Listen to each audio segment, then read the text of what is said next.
இங்கே பாருங்க, 5 வசனத்தை சொல்கிறேன். நீதிமானுக்கு வரும் துன்பம் அநேகமாக இருக்கும், தேவபக்தியை நடக்க வரும் யாரும் துன்பப்படுவார்கள். உலகத்தார் நீங்கள் உலகத்தார் அல்ல, ஆகையால் உலகம் உங்களை பழிக்கிறது. உலகத்திலே உங்களுக்கு உபத்திரவம் உண்டு. இவ்வளவு வசனம் வந்துச்சு, துன்பம் வந்துச்சு, உபத்திரம் வந்துச்சு, பஞ்சாயத்து வந்துச்சு. ஆனால் இதில் எதிரே ஆக்கிலும் நான் தான் உனக்கு இதை தர்றேன் அப்படின்னு தேவன் சொல்லவே இல்லை.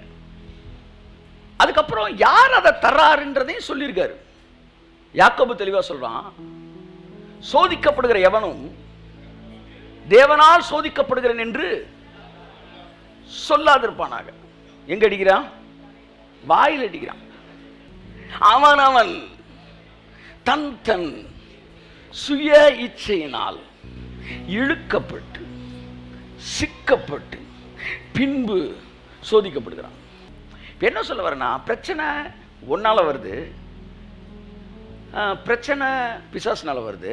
ஆனால் தேவனும் அதுலேருந்து வந்தாலும் சரி, இதுலேருந்து வந்தாலும் சரி, ஒன்னால வந்ததாக இருந்தாலும் சரி, அவனால் வந்ததாக இருந்தாலும் சரி, அவன் எல்லாவற்றிலும் நின்று அவர்களை விடுவிக்கிற தேவனாக இருக்கிறார். கர்த்தர் நல்லவர். எல்லாம் சொல்லுங்க, கர்த்தர் நல்லவர். சொல்லுங்களேன் வாயத்திலிருந்து, கர்த்தர் நல்லவர், அவர் கிருபை என்றும் உள்ளது. ஸோ நம்ம அந்த 4th டைமென்ஷன் கூட நம்ம அப்புறம் பார்த்துக்கோம். அந்த 4th டைமென்ஷன் லைஃப்பில் ஏன் வந்து வசனத்தில் இருக்க சிலருக்கு நடக்குது, சிலருக்கு நடக்க மாட்டேங்குது. ஆனால் சிலருக்கு நடக்குது, சிலருக்கு நடக்கலை. ஏன்னா வசனம் பொய் என்பது அல்ல. அந்த 4th டைமென்ஷன் வேர்ல்டு அப்படி தான் இருக்கும். அங்கே வந்து அந்த டைமென்ஷனில் என்ட்ரு ஆனவனுக்கு மட்டும்தான் அது சக்கு சக்கு சக்கு சக்கு நடக்குது. ஆவியானவர் உங்களை டைமென்ஷனுக்குள்ளே கொண்டு வராரு. அதை குறித்து நம்ம அடுத்த வாரம் பார்ப்போம். இந்த வாரம் யோபு விஷயத்தில் யோபு என்ன சொல்கிறாரு? 21 வாசிங்க. நிர்வாணியாய் என் தாயின் கர்ப்பத்திலிருந்து வந்தேன், நிர்வாணியாய் அவ்விடத்திற்கு திரும்புவேன். கர்த்தர் கொடுத்தார், கர்த்தர் எடுத்தார், பாருங்க, கர்த்தருடைய நாமத்துக்கு ஸ்தோத்திரம் என்றான். பார்த்தீங்களா? இது வந்து செய்யாத தப்புக்கு கேஸ் ஃபைல் பண்ணியிருக்கிறான். கர்த்தர் கர்த்தர் எடுத்தார். எல்லாம் சொல்லுங்க, எடுத்தார். எதை சொல்றாரு? எதை சொல்றாரு? எதை சொல்றாரு சொல்லுங்க. 10 பிள்ளைகள். என்னது? அங்கிருந்து வரல. வேலையாட்கள் செத்தாங்க. எங்க? 15 வசனம். உங்கள் வாழ்க்கையில் அழிவுகளை கொண்டு வருவதெல்லாம் பிசாசு திட்டம் என்பதையும், கர்த்தராகிய இயேசு கிறிஸ்து உங்கள் வாழ்க்கைக்கு வரும்போது அந்த திட்டங்கள் மாற்றப்படுகிறது என்பதையும் இந்த இரவு வேளையிலே புரிந்து கொள்ளுங்கள். ஆமென் சொல்லுங்க. ஆமென். When you are attached with God's plan, the God's plan start executed. It start being executed in your life. உங்க வாழ்க்கையில் அது நடைபெற ஆரம்பிக்கிறது. ஆனால் when you attached or connected with the devil's plan, it outside of God's plan, அப்படின்னா அவனுடைய விஷயங்கள் உங்க வாழ்க்கையில் என்ன செய்யுது? எக்ஸிக்யூட் ஆக ஆரம்பிக்குது. அதனால மற்றவங்கள்ட்டலாம் டெவில் வச்சிருக்கிற பிளான் நடந்துகிட்டே இருக்கு, நம்மள்ட்ட வந்து காட்ஸ் பிளான் நடந்துகிட்டே இருக்கு. அந்த டெவிலோட பிளானை டெலீட் பண்றாரு தேவன். ஆச்சா, டெலீட் பண்றாரு. டெவிலோட பிளான் உங்க வாழ்க்கை என்ன தெரியுமா? நீங்க இப்ப இங்க உட்கார்ந்துருக்கதே கிடையாது, நீங்க எங்கேயோ ஒரு ஆஸ்பத்திரியில் படுத்திருக்கணும். அதான் டெவில்ஸ் பிளான். தேவன் அதை டெலீட் பண்ணி உங்களை ஆரோக்கியமாக உட்கார வச்சுக்கிறார். ஆமென். உங்களுக்கு சில உயிரோட இருந்திருக்க மாட்டீங்க. அக்கார்டிங் டு டெவில்ஸ் பிளான் உங்களை எத்தனையோ வயசுல சாகடிச்சிருக்கணும். ஆனால் காட்ஸ் பிளான் உங்க வாழ்க்கைக்குள்ள வந்து இன்னைக்கு உங்களை உட்கார வச்சு அல்லேலூயா சொல்ல வச்சிருக்கிறார். ஆமென். இன்னைக்கு தேவனுடைய திட்டம் என் வாழ்க்கையில் நிறைவேறலன்னா நான் என்னவா இருப்பேன்? மோசமான வாழ்க்கைக்கு தான் போயிருப்போம். இல்லைன்னு சொல்லுவீங்களா நீங்க? யாராவது இல்லை என்று சொல்ல முடியுமா? தேவனுடைய கரம் உங்கள் மீது இல்லாவிட்டால் உங்கள் வாழ்க்கை மோசமான ஒரு வாழ்க்கையா போயிருக்கும். ஆமா. ஆனால் தேவன் அந்த பிளானை டெலீட் பண்ணி விட்டாரு, தன்னுடைய பிளானை. ஆமா. எங்கேயோ சினிஃபீல்டில் போய் லைட் பாயா மாறி இருப்போம், நடிகன் ஆகணும்னு ஆசையில் போய் கடைசியில் லைட் பாயா, லைட் ஆன். ஆனா தேவன் வந்து நீ நில்றா, நான் லைட்ஸ் ஆன் பண்றேன் அப்படின்றாரு.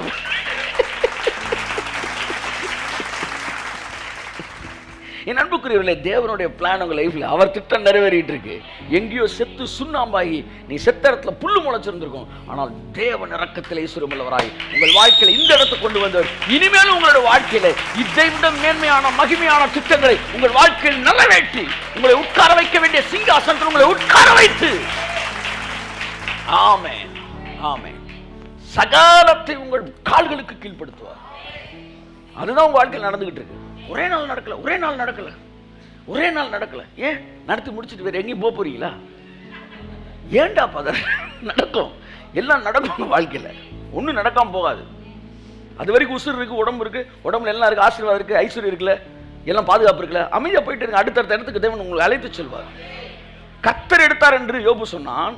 ஆனால் 13ஆம் வசனம் சொல்லுகிறது, 14, ஒரு ஆள் அவனிடத்தில் வந்து எருதுகள் உழுதுகிற போது கழுதைகள் பக்கத்தில் மேய்ந்து கொண்டிருக்கும் போது சபேயர் அவைகளின் மேல் விழுந்து அவர்களை சாய்த்து கொண்டு போனார்கள். வேலையாட்களை வெட்டி போட்டார்கள். இவங்களுக்கு பேர் என்ன? சபேயர். எல்லாம் சொல்லுங்க, சபேயர். கர்த்தர் எடுத்தாரா, சபேயர் எடுத்தாரா? இல்ல, சபேயர் பின்னாடி யார்? கர்த்தர் இருந்தாரா? இப்ப நான் சொல்றேன், எதுக்கு பின்னாடி எல்லாம் பிசாசு இருக்கிறான் சொல்ல வரேன். சபேயருங்கிற எதிரிகள் வந்து எடுத்துட்டு போயிருக்காங்க. இந்த சபேயருக்கு பின்னாடி வேலை செஞ்சது யாரு? பைபிள் தெளிவா சொல்லுது. 12ஆம் வசனம் சொல்லுது, அப்பொழுது சாத்தான் கர்த்தருடைய சந்நிதியை விட்டு புறப்பட்டு போனான். அவன் தான் இவ்வளவு ப்ராஜெக்டையும் பண்றான். ஓகேயா? ஓகே இல்லையா? இதோ அவன் உன் கையில் இருக்கிறான். அது ஒரு ஊழியக்காரர் சொல்றாரு, யோபு என்னைக்கு நீதிமானா இருக்கு, நீதிமானா இருந்திருந்தா அது ஒர்க் அவுட் ஆயிருக்காது. ஏன்னா நீதிமான் துன்மார்க்கன் பயப்படுங்கார எனக்கு வரும், துன்மார்க்கன் சன்மார்க்கு ஒரே மாதிரி இருக்கு. யோபு என்னைக்கு பயந்தானோ அன்னைக்கே டோர் ஓப்பன் ஆகி பிசாசு உள்ள வந்து எல்லாம் என் கைக்கு வந்துருச்சு. அதனால அவர் சொல்றாரு, இதோ எல்லாம் உன் கையில் இருக்கிறது. ஸ்பிரிச்சுவலா என்ன செஞ்சிருச்சு? ஃபார்முலா ஒர்க் அவுட் ஆயிடுச்சு. இப்போ உன் கைக்கு வந்துட்டான்ல, என்ன இப்போ கை நீட்ட சொல்ற? என் கையை நீட்டினா நான் ஆசீர்வதிக்கிறதுக்கு மட்டும்தான் நீட்டுவேன். அவன் உன் கையில் இருக்கிறானே. சபையர் அவர்கள் மேல் விழுந்தார்கள். வேலையாட்கள் எல்லாம் இருக்கிற சர்வெண்ட் எல்லாம் வெட்டி போட்டாங்க. உங்களுடைய ஊழியத்தில் இருக்கிற ஸ்டாஃப்ஸை யாரையாச்சும் கூட்டிட்டு தனியாக கூட்டிட்டு போய் அவன் தலைமுடியை சிறைக்கிறாங்கன்னா பின்னாடி சபையரின் ஆவி வேலை செய்கிறதுன்னு அர்த்தம். உங்கள் ஸ்டாஃபை தனியாக கூட்டு போய் அப்படியே மெதுவாக, என்ன ஒன்று இப்படி பேசியிருக்கலாமா, என்னதான் இருந்தாலும் அவர் ஒன்று இப்படி திட்டிருக்க கூடாதா அப்படின்னு எவனாச்சும் ஒருத்தன் மெதுவாக வந்து தூபம் போடுறான்னா அவனுக்கு பின்னாடி என்ன ஆவி இருக்கு? சபேயர் ஆவி. இவங்க வேலை என்னன்னா வந்து வேலையாட்களை ஃபுல்லாக காலி பண்ணுறது. ஆனால் கர்த்தர் நல்லவர். சில நேரம் அவங்களே யூஸ் பண்ணி காந்த மாதிரி வந்து துருப்பிடிச்ச ஆணியெல்லாம் எடுத்துகிட்டு போயிடுவாங்க. கர்த்தருக்கு ஸ்தோத்திரம். தேவன் எல்லாத்தையும் சிறப்பாக செய்வார். எனக்கு அவர் ரொம்ப பிடிச்ச என்னன்னா எதிரியோட ஹேண்டில் பண்ணிட்டு போயிடுவார் சம்டைம்ஸ். ஓகே, இந்த சபையர் வந்து என்ன செய்யறாங்க? வந்து வேலையாட்களை வெட்டி போய் இந்த சபையருக்கு பின்னாடி அசுத்தாவி இருந்தது, பிசாசு இருந்தான். அதுக்கப்புறம் பாருங்க, இவன் இப்படி பேசிக்கொண்டு இருக்கையில் லைவ் அடுத்தடுத்த அக்கௌண்ட்ல போனா ஏறிக்கிட்டே இருக்க மாதிரி பிசாசு லைவ்ல வந்து யோபோட அக்கௌண்ட்ல அடுத்து அடுத்து அடுத்து அட்டி விழுந்துகிட்டே இருக்கு. வேறொருவன் வந்து வானத்திலிருந்து தேவனுடைய அக்கினிட்டான். ஏங்க வா, வானத்தில் ஃபயர் தானே வந்துச்சு. ஆமாம் சார். நீ எப்படி வந்து தேவனுடைய அக்கினி எப்படி சொல்ல போச்சு? இல்லை கூட்டத்தில் ஃபயர் ஃபயர்னாங்க சார். அந்த ஃபயர் நினச்சிட்டான், ஒன்றும் தெரில. இவன் வந்து ஒரு டிக்ளரேஷனே கொடுத்துறான். தேவனுடைய அக்கினி வந்து என்ன செஞ்சிருச்சு? ஆடுகளையும் வேலையாட்களையும் சுட்டெரித்து போட்டது. இயற்கை எல்லாம் சொல்லுங்க. இயற்கை அதாவது சடிதியான அழிவுகள். எதிரிகள் உங்கள் வாழ்க்கையில கிரியை செய்கிறார்கள் என்றால் இந்த எதிரிகளுக்கு பின்பாக இயற்கை உங்களுக்கு எதிராக வந்து ஒரு அக்கினி வானத்திலிருந்து இறங்கினா கூட அந்த அக்கினிக்கு பின்னாடி தேவன் இல்லை, அதுக்கு பின்னாடியும் பிசாசு தான் இருக்கிறான். ஆமேன், ஆமேன். அதுக்கப்புறம் இப்படி பேசிக்கொண்டிருக்க வேறொரு வந்து கல்தேயர் வந்தார்கள். 3 பவுஞ்சாய் விழுந்து ஒட்டகங்களை ஓட்டி கொண்டு போனார்கள். வேலையாட்களையும் பட்டய கற்களையும் வெட்டி போட்டார்கள். 3 பவுஞ்சா, அதை பிளான் பண்ணி சப்போர்ட்டர்ஸ் எல்லாம் காலி பண்ணு. இது ஒரு அசுத்தாவி. இது மொத்தமா நம்ம 3 பங்கா பிரிறாங்க. நம்ம 3 பவுஞ்சா பிரிவோன்றாங்க. இதுக்கு பின்னாடி யார் தான் இருக்கிறது? பிசாசு. உங்கள் எதிரிகளுக்கு பின்பாக பிசாசு, இயற்கை சதிகளுக்கு பின்பாக பிசாசு. இயேசு ஊழியத்துக்கு போறப்ப புயல் வந்துச்சா இல்லையா? உடனே சீசர்கள் ஐயா சித்தம் சரியாத்தான் கேட்டீங்களான்னு சொன்னாங்களா? இல்லை இவர் இருப்பா, ஒரு ஜெபிச்சு கேட்டுக்கோம்பா அப்படின்னாரா? அவர் தெளிவாக தான் இருந்தார். காற்றே இறையாதே, கடலே. ஏனென்றால் அவருக்கு தெரியும் இந்த காற்றுக்கும் இந்த கடலுக்கும் பின்பாக ஒரு அசுத்தாவி கிரியை செய்கிறான். ஊழியக்காரர் தான் சொல்றாரு, பிசாசு என்ன செஞ்சானா இந்த அஸ்திவாரமாகிய இயேசுவையும் 12 வந்து தூண்களையும் கூட அழிச்சிடணும்னு தான் அந்த கடல் கொந்தளிப்பு கொண்டு வந்தானா. யோபு கூட போயிருந்தானா சிக்கலாக இருந்திருக்கும். கர்த்தர் எடுத்தார் என்றுதான் ஏசுனார், எல்லாம் முடிந்தது, பிதாவின் கருத்தில் ஆவியை கொடுக்குற அந்த இடத்துக்கு அவர் ஏய் அமைதியாயிரு எப்படி சொல்லியிருப்பார் நினைக்கிறீங்க? காற்றே இறையாதே, ஏன் நிறுத்தி விட்டாய் சாந்தா, பாடு, இப்படி பேசியிருப்பாரா?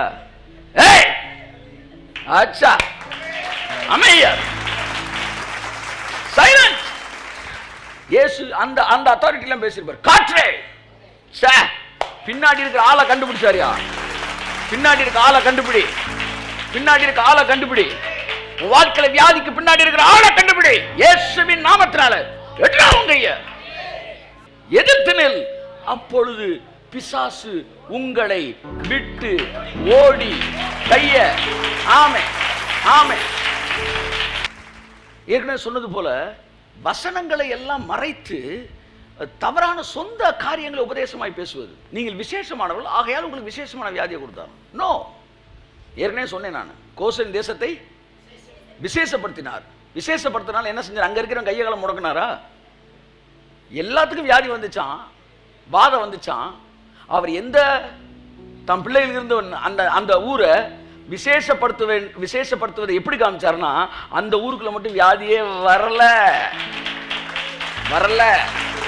நீ விசேஷமானவன் என்றால் உன் வாழ்க்கையில வியாதியே வராது. ஆகையால் நீ விசேஷமான என்பதை நீ அறிந்து கொள்வாய். நான் தைரியமா சொல்றேன், நான் வந்து தேவன் நல்லவருக்கு எதிரான வசனங்கள் என்ன என்பதை 94 இருந்தே நான் பார்த்துருக்கிறேன். அந்த வசனங்களுக்கு அர்த்தங்களை சில பிரசங்கிக்கும் கேட்டிருக்கிறேன். சில அர்த்தங்கள் மறந்ததுண்டு, சில அர்த்தங்கள் இன்னும் புரியாமல் இருந்ததுண்டு. ஆனாலும் தைரியமாக சொல்லுகிறேன், அந்த அர்த்தங்கள் புரிகிற வரைக்கும் நான் தேவன் நல்லவர் என்கிற இடத்தில் தான் நான் நிற்பேன். அதனால என் வாழ்க்கையில் இதுதான் என்ன செய்யும், நடக்கும். இப்போ இந்த இவ்வளோ காலம் ஆச்சு, இன்னைக்கு புரிஞ்சுக்கிட்டு இருக்கு, புரியும், எல்லாம் புரியும். 4th டைமென்ஷனுக்குள்ள நீங்கள் வரும்போது எல்லாமே புரியும். எல்லாமே இப்படி எதிரிகளுக்கு பின்பாக, இயற்கைக்கு பின்பாக எந்த வழி. வனாந்தரத்தில் ஒரு பெருங்காற்று வந்துச்சு, நல்லா பாருங்க, பெருங்காற்று எல்லாம் சொல்லுங்க. அக்கினி, எதிரி, தந்திரவாதிகள் எல்லாம் சொல்லுங்க. எதிரிகள், துரோகிகள், அக்கினி, காத்து. எந்த உருவத்தில் வந்தாலும் அது தேவன்கிட்ட இருந்து வரல, அது பிசாசிட்ட இருந்து தான் வருது. இதற்கு பின்பாக கிரியை செய்கிற அசுத்தாவிகளை இயேசுவின் நாமத்தில் துரத்தி போடுங்க. இந்த நாளையும் வாங்கிட்டு யோபு சொல்றான், கர்த்தர் எடுத்தார்ன்றான். இந்த நாளுக்கு முன்னாடி கர்த்தர் இல்லவே இல்லை. ஏன்னா பைபிள் தெளிவாய் சொல்கிறது. அப்பொழுது சாத்தான் 2:7 வாசமா, 2:7 முடிக்கிறேன். அப்பொழுது சாத்தான் கர்த்தருடைய சந்நிதியை விட்டு புறப்பட்டு யோபின் உள்ளங்கால் தொடங்கி அவன் உச்சந்தலை மட்டும் கொடிய பற்களால் அவனை வாதித்தான். நல்ல மூளையில உரைக்கணும்னா எப்படி வாசிக்கணும்னா, சாத்தான் அங்க கோடு போடணும், அடுத்து வாதித்தான் அங்க கோடு போடணும். மூளைக்கு நல்ல ஆணி அரைஞ்ச மாதிரி இறங்கணும்னா இந்த கோடு போட்ட ரெண்டையும் சேர்த்து வாசிங்க. சாத்தான் வாதித்தான், திரும்ப சாத்தான் வாதித்தான், திரும்ப சாத்தான் வாதித்தான், திரும்ப சாத்தான் வாதித்தான். எத்தனை பேருக்கு யோபுவ கர்த்தர் சோதிச்சாரு? எவ்வளவு பேர் இன்னைக்கும் சொல்லிக்கிட்டு இருக்கிறாங்க, இன்னைக்கும் சொல்றாங்க யோபு கர்த்தர் சோதிச்சாரு, யோபு கர்த்தர் சோதிச்சாரு. ஆனா பைபிள் தெளிவா சொல்லு, சாத்தான் வாதித்தான். கடைசி அதிகாரத்துக்கு போங்க, தேவன் அவனை, அவ்வளவுதான் sir, simple sir, simple sir. சாத்தான் வாதிச்சான், தேவன் அவனை 2 மடங்கு ஆசீர்வதிச்சார். அவன் முன்னலமே தெளிவா சொல்லுது, சாத்தான் வாதித்தான், தேவன் விடுவித்தார். கர்த்தர் யோபுவின் சிறையிருப்பை கையத்தட்ட. யோபு புத்தகத்தை 2 வசனத்தில் முடிச்சிரும். 2:1 சாத்தான் வாதித்தான் முடிஞ்ச ஒரு வசனம். இன்னொரு வசனம் எங்க இருக்கு? 42 இல்ல 10. யோபு தன் சிநேகிதருக்காக வேண்டுதல் செய்த போது கர்த்தர் அவன் சிறை இருப்பை மாற்றினார். இங்க கூட எங்க போடணும்? கர்த்தர் எல்லாம் சொல்லுங்க, மாற்றினார். கோடு போடு, கர்த்தர் மாற்றினார். இப்ப முத வசனத்தை சொல்லுங்க, சாத்தான் வாதித்தான். அடுத்த வசனம் கர்த்தர். அவ்வளவுதான், அவ்வளவுதான், அவ்வளவுதான். யோபுக்கு சாத்தான் சொல்லுங்க, வாதித்தான், கர்த்தர் மாற்றினார். கமான், சாத்தான் வாதித்தான், கர்த்தர் மாற்றினார். சாத்தான் உன் வாழ்க்கையிலே வாதங்களை கொண்டு வரும்போது கர்த்தர் உன்னோடு கூட இருந்து அதை மாற்றுவார். கரங்களை தட்டி கர்த்தருக்கு நன்றி சொல்லுவோம். சாத்தான்னா யாருன்னு தெரியாம அவனை வாடா வாடான்னு வெத்தலை வாக்கு வச்சு வரவேற்ற யோபு வாழ்க்கையில அவன் வரவேற்றான். உள்ள வந்து அம்புட்டு வேலை செஞ்சாலுமே தேவன் இரக்கத்தில் ஐஸ்வர்யம் உள்ளவராக இருந்து அதை மாற்றினாரு. ஆனா நீயும் நானும் சாத்தானுக்கு பிசாசுக்கு இடம் கொடாதிருங்கள் என்கிற வார்த்தை அர்த்தத்தை புரிந்தவர்கள். அதனால அவன் வாழ்க்கையில கூட அவன் நுழைய முடிஞ்சிச்சு, உங்க வாழ்க்கையில நுழையவே முடியாது. ஆமே, இடம் கொடாதிருங்கள். எல்லாம் சொல்லுங்க, சொல்லுங்க, இடம் கொடாதிருங்கள். அப்படின்னா என்ன அர்த்தம்? அப்படின்னா என்ன அர்த்தம்? பஸ்ஸில் இடம் கொடுக்காம உட்காந்துருக்க பார்த்துருக்கீங்களா? இப்படி உட்காந்துக்குவாங்க. அங்கே யாராச்சும் பெருசு அப்படியே வருங்க வரவான், இல்லை இடமே கொடுக்குற இல்லை. சரி, இடம் கொடுக்காமல் இருப்பதுன்னா என்ன? வந்திருப்பவரை கவனியாமல் போல் இருப்பது. இப்போ நான் கேட்குறேன், வறுமைக்கு வியாதிக்கு இடம் கொடாமல் இருப்பது என்றால் என்ன? வியாதியோட சிம்டம்ஸை கவனிக்காத மாதிரியே இருக்கிறது. எழுதிட்டு நீ பாட்டு உட்காந்துக்கிட்டே இரு. இடம் கொடுப்பது என்பது எழுந்து அமர வைப்பது. ஆனால் இடம் கொடாது இருப்பது என்றுனா உட்காந்துக்கிட்டே இருக்கு. இதை பற்றி பழைய வீடியோவில் நான் பேசியிருக்கிறேன். அப்போ நீங்கள் இடம் கொடுக்கலன்னா என்ன அர்த்தம்? நீங்கள் கொடுக்காத வரைக்கும் பிசாசு உட்காந்துக்கிட்டு இருக்கானா நின்றுக்கிட்டு இருக்கானா? அவ்வளோதான். இப்போ இடம் கொடாதீங்கன்ற வசனத்துலேருந்து என்ன தெரியுதுன்னா, பிசாசு உங்கள் உள்ளுக்குள்ளே இல்லை, அவன் வெளியில தான் இருந்துக்கிட்டு இருக்கிறான். தான் பவுல் சொன்னான், நான் போன பிறகு மந்தையை தப்ப விடாத கொடிய ஓநாய்கள் வரும். அந்த ஓநாய்கள் யார் தெரியுமா? பிரச்சனைகளையும் வியாதிகளையும் கர்த்தர் தருகிறார் என்று பிரசங்கம் பண்ணுகிறவர்களே அந்த ஓநாய்களாக இருக்கிறார்கள். மந்தையை தப்ப விடாத கொடிய ஓநாய்கள். இது நான் சொன்ன வார்த்தை அல்ல, பவுல் சொன்ன வார்த்தை, பேதுரு சொன்ன வார்த்தை. அப்ப இந்த ஓநாய் எப்படி ஆட்டு தோலை பொறுத்து கொண்டு வரும். என் வாழ்க்கையில் நான் கண்டுபிடிச்ச ஒரு பெரிய ஒரு மாயை, ஒரு சாபக்கேடு என்ன தெரியுமா? பூமியில நான் கொண்ட கொடிய தீங்கு உண்டு. என்ன தெரியுமா? இந்த நல்லது செய்றவன்லாம் கோவப்பட்டு பேசுறாங்க. ஆனா கெட்டது செய்றவன்லாம் நாக்கில் என்னையே தேன தடவி பேசுறாங்க சார். என் வாழ்க்கையில் என் எதிரிகளை மாதிரி என்னால் பேசவே தெரில சார். அவன் கிளப்புறான் சார். அப்படியே தடவி கொடுத்து பேசுறாங்க சார். ஆனா நம்ம எங்கடா விழுந்து வந்துருச்சு வந்து அறிவில்லை, பார்த்துட்டு பண்றது இல்லையா அப்படின்னு சொல்லி ஒரு 1000 ரூபாய் கை கொடுத்துட்டு போய் டாக்டரை பாருன்னு செலவழிச்சு போகிறோம். நம்ம திட்டிட்டு இப்படி பண்ணிட்டு போகிறோம். ஆனால் அவன் காலி பண்ணுறதுக்கு தான் பேசிக்கிட்டு இருக்கிறான். ஆனால் நீ உனக்கே தெரியாமல் கத்திய கழுத்தில் சொருகிறான். ஆனால் சிரிச்சுக்கிட்டே பேசுகிறான். இதுதான் பூமியில் நான் கண்ட கொடிய தீங்கு. துரோகிகள் எல்லாம் சூப்பராக பேசுகிறாங்க சார். நமக்கு தான் பேச தெரில. சரி, ஓகே, அதை விட்டுருங்க. அப்படித்தான் இந்த பிரசங்கிகளில் வந்து என்ன செய்கிறான், வந்து இப்படி பேசின உடனே அந்த ஓநாய் வந்து ஆட்டுத்தோலை போத்திட்டு வந்து இது கர்த்தர் தான் தராரு, கர்த்தர் தான் தரானே, இவன் வாங்கையா வாத்தியார் ஐயான்றான். உடனே அப்படியே வந்து நேரம் மடியில் உட்காந்துறான். ஆனால் புத்திசாலி, நான் சொல்லி ஏசுறான். ஒரு குறிப்பிட்ட நாளில் ஒரு ஊழியன் இடத்துல இரவு வேளையில் நடந்த சம்பவம். நான் ஊழியர் பிரசங்கத்தில் நான் கேட்டேன், என் அன்பு மகனே, நைட் அவனுக்கு வாய்ஸ் கேட்குதான், என் அன்பு மகனே, உன்னுடைய ஆயுள் நாட்கள் வருகிற 13ஆம் தேதியோடு இல்லாட்டி வந்து 20ஆம் தேதியை சொல்றான் முடிவடைகிறது. ஆகையால் உன் வீட்டு காரியங்களை ஒழுங்குபடுத்து. எசேக்கியாவுக்கு சொன்னது போல அந்த சத்தம் கேட்டிருக்கான், என் அருமை மகனே, மை பிலவட் சன் அப்படின்னு தான். பாருங்க பிசாசோட இதை பாருங்க, மை பிலவட் சன். சூப்பராக இருக்குல்ல? My beloved Sun. வர 20ஆம் தேதி ஆயுள் நாட்கள் முடிகிறது. எல்லாவற்றையும் ஒழுங்குபடுத்து, வீட்டு காரியங்களை ஒழுங்குபடுத்து. இவர் டக்குன்னு என்ன சார் கர்த்தர் பேசிட்டாருன்னு அவன் வக்கீலை கூப்பிட்டாரு. குடும்பத்தில் பிரிக்க வேண்டிய பாகுபரிவினை எல்லாம் பிரித்து கொடுத்துட்டு எல்லாத்துக்கும் குடும்பமே அழுதுட்டு உட்காந்துக்கிட்டேன். இவருக்கு வயசே ஒரு 45-50 வயசு தான் இருக்கும். இவர் என்ன பண்ணிட்டு எல்லாத்தையும் முடிச்சுட்டு அந்த டேட்டில் போய் ஈசி சேரில் உட்காந்துட்டார். உட்காந்துட்டு அப்படியே காத்துக்கிட்டே இருந்திருக்காரு உயிர் போகணும். காலையில் வரைக்கும் உசுறு போகலை. காலையில் எந்திரிச்சிருக்காரு, பலன்னு விடிஞ்சிருச்சு. இரண்டா உயிரோட தான் இருக்கும், பரலோகத்தில் இருக்கும், பூமியில் இருக்கமா? அவருக்கு ஒரு குழப்பம் ஆயிடுச்சு. அப்புறம் ஒய்ஃப் போட்டு டீயை குடிச்சப்ப தான், இல்லை இன்னொன்று பரலோகத்தில் போல, இன்னும் பூமியில் தான் இருக்கிறோம், இந்த மாதிரி டீ இங்கே தான் கிடைக்கும் அப்படின்ற முடிவுக்குள்ள வந்துட்டாரு. திரும்ப ஜெபம் பண்ணி கேட்டிருக்காரு, ஆண்டவரே நீங்கள் வந்தப்ப நான் வரவே இல்லைன்னா, இல்லை நேற்று நீங்கள் சொன்னப்ப நான் சொல்லவே இல்லை. இல்லை நீங்கள் இப்படி சொன்னீங்களே, நான் எப்போ என் வசனத்துக்கு எதிராக பேச மாட்டேன்மானே.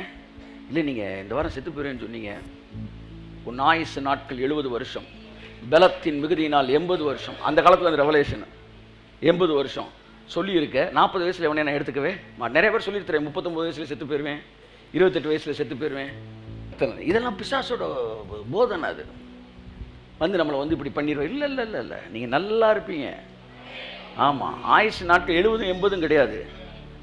நீடித்த நாட்களால் நான் உன்னை திருப்தி ஆக்குவேன். வயசானவங்க எல்லாரும் கை தூக்கி சொல்லுங்களேன், திருப்தி ஆக்குவார். எல்லாம் கை தூக்கி சொல்லுங்க, திருப்தி ஆக்குவார். திருப்தினா என்ன சார்? திருப்தினா என்ன? போதும். யார் சொல்லணும்? நான் சொல்லணும், நீங்கள் சொல்லணுமா? எங்கள் வீட்டுக்கு உங்களை சாப்பிட கூப்பிட்டுருக்கேன். ஒரு 3 இட்லியை வச்சுட்டு போதும் எந்திரிங்க அப்படி நான் சொல்லலாமா? யார் சொல்லணும்? நீங்கள் திருப்தியாக சாப்பிடணும்னா இப்போ எத்தனை இட்லின்றதை நான் முடிவு எடுக்கணுமா, நீங்கள் எடுக்கணுமா? நான் இட்லி கொடுக்குறவன், ஆனால் எத்தனை இட்லின்றதை நான் முடிவு எடுக்கக்கூடாது. சாப்பிட்ற நீங்கள் தான் முடிவு எடுக்கணும். நீங்கள் கேட்க கேட்க நான் வச்சுக்கிட்டே இருப்பேன், வச்சுக்கிட்டே இருப்பேன், வச்சுக்கிட்டே இருப்பேன், வச்சுக்கிட்டே இருப்பேன், வச்சுக்கிட்டே இருப்பேன், வச்சுக்கிட்டே இருப்பேன். இன்னும் 2 வை, இன்னும் 2 வை, இன்னும் 2 வை. போதும். நீ சொன்னாதான் நான் இட்லி கேட்டு பார்த்தேன். அப்போ கூட இன்னும் ஒன்று சாப்பிடு, அப்படிதான் நான் வருவேன். உண்மையா இல்லையா? அப்படித்தான் தேவன் உங்களுக்கு ஆயுசு நாட்கள் கொடுக்கும்போது இத்தனை வருஷம் தான் வாழன்னு சொல்ல மாட்டானா. ஆண்டா இன்னொரு 10 வருஷம் வச்சுக்க, வைங்க, எந்த வச்சுக்க வச்சுக்க. நீ பார்த்து ஆண்டவரே எல்லாம் முடிஞ்சிச்சு. ஆமாம், தாடி இடிலாம் வச்சாச்சு, எல்லாம் முடிச்சாச்சு, மினிஸ்ட்ரி பண்ணிச்சு, வாட்டுக்கு தீ பிடிச்சி போயிட்டுருக்கு, வேர்ல்டு ஃபுல்லாக நல்லா கிரேஸ் போயிட்டுருக்கு. அப்படியே நான் அங்கிட்டு வந்துடுறேன், ஆடியன்ஸ் பக்கம் வந்து உட்காந்து பார்க்குறேன். அப்படின்னும் போது என்னப்பா நல்லா யோசிக்காப்பா, அப்போ கூட சொல்லுவார், இல்லை வந்து ரைட், நீங்கள் பார்த்து திருப்தியாகி. ஆமாம், இந்த உலகத்தில் வந்து கடன்காரன் பிரச்சனைக்கு பயந்தாலே எஸ்கேப் ஆகிறவங்களாம் உள்ள சேர்க்க மாட்டார். ஓடிருப்போ இப்போ கடனை கொடுத்துருப்போ, இல்லை வந்து வியாதி வந்துடும், பயப்படாத. அதுக்கெல்லாம் பயந்து போகிறதுக்கான இடம் கிடையாது. அது எல்லாத்தையும் ஆண்டு அனுபவிச்சு, ஆமாம், எல்லாம் முடிச்சு திருப்தியாகி போதும். கோதுமை அம்புராத்துணியில் சேருவது போல முதிர் வயதிலே நீதிமான்கள் கர்த்தருடைய சமூகத்தில் சேர்க்கப்படுவார்கள். கர்த்தர் நல்லவர், கர்த்தருடைய போதனைகள் நல்லது. பிசாசோ பொய்யனாயிருக்கிறான், பொய்க்கு பிதாவாயிருக்கிறான். நம்பாதீர்கள். 10 பேர் சொன்னாலும் ஒரே விஷயத்தை சொன்ன நம்பாத. அந்த 10 பேருக்கு முன்னாடி பிசாசு இருப்பான். ஆனால் தேவனோ சத்தியபரர், எந்த மனுஷனும் பொய்யன். 10 டாக்டர் சொல்லட்டும், நம்பாத. வார்த்தை சுகமானா என்று சொல்லும் என்றால், உனக்குள்ள இந்த விசுவாசம் தூக்கப்பட்டிருக்கும் என்றால் நம்பாத. 1000 பேர் சொல்ல நம்பாத. தைரியமா சொல்ல, எந்த மனுஷனும் பொய்யன், தேவன் சத்தியபரர். இதுக்கு என்ன தேவை இருக்குன்னா, அடிப்படை கர்த்தர் நல்லவர். அவற்றை இது வரல அப்படின்னு தெரிஞ்சிருச்சுன்னா நான் ஸ்ட்ராங்கா இருப்பேன். என் ஃபெய்த் எதுல நிக்குது? தேவனுடைய கேரக்டரை நான் புரிஞ்சுக்கிட்டதுல நிக்குது. தேவனுடைய கேரக்டரை புரிஞ்சுக்கிறதுல எனக்கு கன்ஃபியூஷன் இருந்துச்சுன்னா என் ஃபெய்த் ஆட்டம் கண்டுக்கிட்டே தான் இருக்கும். புரியுதா? ஆமாம். 10 மணிக்கு ஒருத்தர் வருவார், சார் இங்கே உட்காருங்க சார் அப்படின்னு ஒருத்தர் உட்கார வச்சிருக்கேன். நான் சொல்கிற ஆளை பற்றி எனக்கு தெரியணும். அவர் வருவார்னா ஏத்தப்பில் உட்காரு, இவன் வருவானா மாட்டானா என்கிற மனநிலை இருக்கும் என்றால் என்னால் மற்றவற்றை தைரியமாக சொல்ல. ஆகவே உங்கள் தேவனுடைய குணத்தை நீங்கள் புரிந்து கொண்டால் உங்கள் விசுவாசம் கண்மலை மேல் கட்டப்பட்ட வீட்டை போல இருக்கும். You must know God's character. ஆமென். அவரை அறிகிற அறிவினாலே கிருபை உங்களுக்கு பெருகும். By knowing him in person. அதாவது it's not a knowledge about him, it is knowing him. அவரை இன்னொருத்தவங்க சொல்லி கேட்கறது நாலேஜ், அவரோட பழகி அவரை கண்டுபிடிக்கிறது அது நோயிங். ஆமென் சொல்லுங்க. ஆமென். அதுதான் அந்த அந்த பழக்க வழக்கத்தில் தேவனுடைய வெளிப்பாட்டில் வருது. அப்படிலாம் உங்களுக்குள்ள ஒரு அஸ்திவாரத்தை போட்டுட்டா ஊரே எந்திரிச்சுன்னு பேசினாலும் நீங்கள் தைரியம் நின்றுட்டு இருப்பீங்க. எத்தனை பேர் வாங்கடா, உம்மாலே நான் ஒரு சேனைக்குள் பாய்வேன்.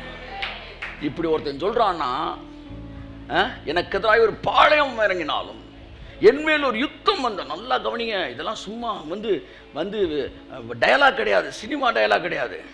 சொன்னவன் செஞ்சான். கோலியாத்து 12 அடிக்கு நின்றுக்கிட்டு இருக்கும்போது ஊரே அமைதியாக இருக்கும்போது இறங்கின அம்மாலே ஒரு பாளையத்து. அப்படின்னா எந்த அளவு பர்சனலாக கடவுளை தெரிஞ்சு வச்சிருந்துக்கான் பாருங்க. பர்சனலா 1000 செய்திகளை விட அவர்கிட்ட பர்சனலா பழகி உனக்கு தெரியுற ஒரே ஒரு ரெவலேஷன் உன் வாழ்க்கையை தலையில மாத்திரும்.